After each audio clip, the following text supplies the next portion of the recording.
Улсын хурлын 2025 оны 7 сарын 9-ны өдөр 85 дугаар тогтоол гэдэг дээр манай 126-тай парламент анхныхаа хуулийн хулгайг үлгэд авсан.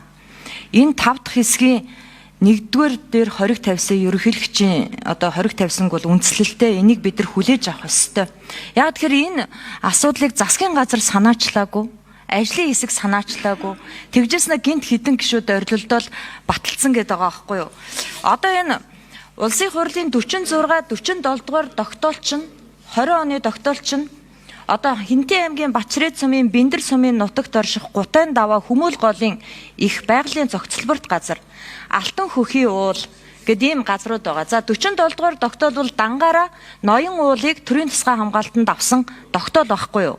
Тэгэхээр энэ дээр юу гэж тогтоол дээр гарсан бэ гэхээр засгийн энэ 46, 47 дугаар тогтоолд тусгай хамгаалалттай газрын хэмжээг багасгах асуудлыг засгийн газар яаралтай боловсруулан улсын их хурлд оруулж ирэх чиглэл өгсөн байхгүй юу?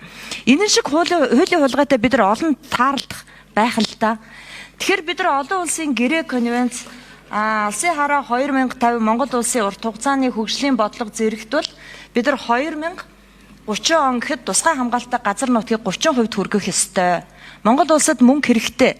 Монгол улс үндэсний баялагын сангаа арвижуулах ёстой. Алтаа олборлох ёстой. Гэхдээ үндсэн хуулинд заасан түүх дурсгал өв соёлоо хөндөж болохгүй, ногоон байгалаа хөндөж болохгүй, дэлхийн нийт өнөөдөр байгалаа хамгаалах, байгалийн тэнцвэр алдагдж байгаа, экосистем алдагдж байгаа бүхний эсрэг явж байгаа. Тэгэхээр алт 3 хөтөлбөрийн энэ далбаан дор хин энийг зохион байгуулалтаа хийсэн бэ гэдгийг одоо бүр тодруулж олж олон түмэнд зарламар санагдаад байгаа байхгүй юу? Тэгэхээр улсын хурал байнгын хороо эрхэм гишүүд Монгол улсын ерөнхийлөгч тавьсан хоригийг хүлээж авах ёстой. Энэ дээрээ санал нэгдэж өгөөч гэж хүсэж байна.